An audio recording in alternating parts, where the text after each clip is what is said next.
Hey folks, Travis again, not at the Homestead. As you can see, I'm driving.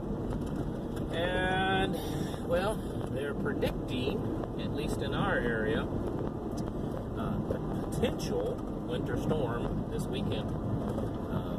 They're saying that we could get, 6+ inches of sleet and ice and snow and all that kind of good stuff. So, as a good American, I'm running to Walmart to stock up on all the stuff that we don't have. Now, I am going to the store.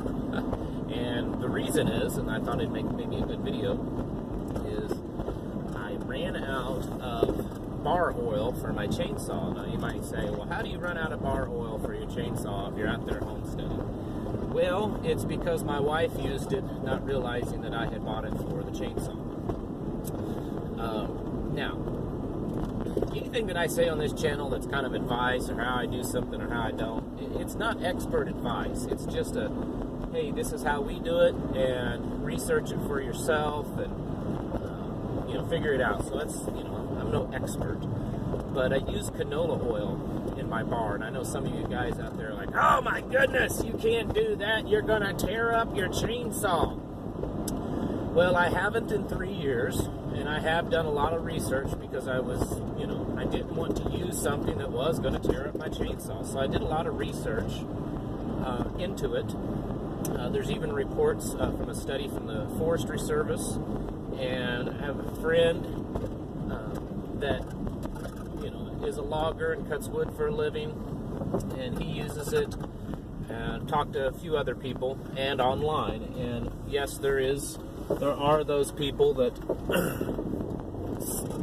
say, hey, you don't want to use that because bar oil works fine and use it. Well, bar oil is petroleum based, and the majority of the oil that you put in your reservoir for your bar oil, majority of it's getting dumped right out into the woods.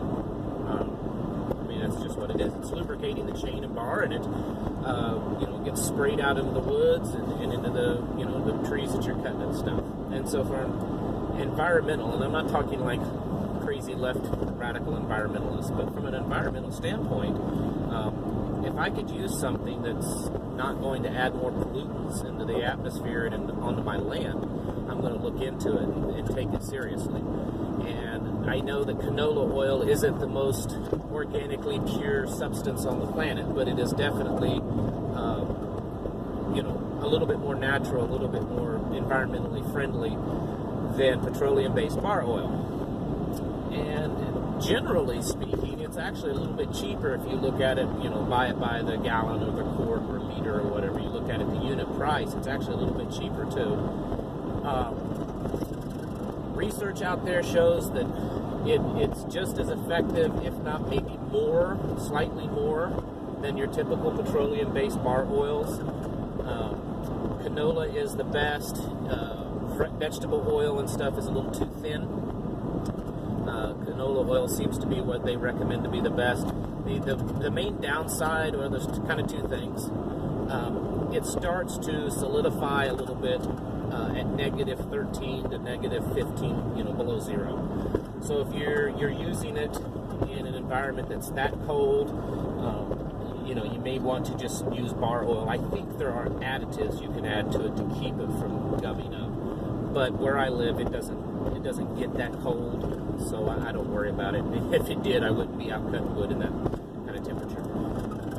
So I don't worry about that. The other thing is if you leave it for too long, if you use your chainsaw just once in a while, a couple of times a year, and then it sets for 6, 8, 9 months out of the year, it can kind of gum up the chain and stuff like that. So you can, either drain it or, expect to have to kind of take it apart a little bit to clean all that area out. But I use mine pretty frequently, and I've been using this stuff for 3 years now, and I've never had a problem with it.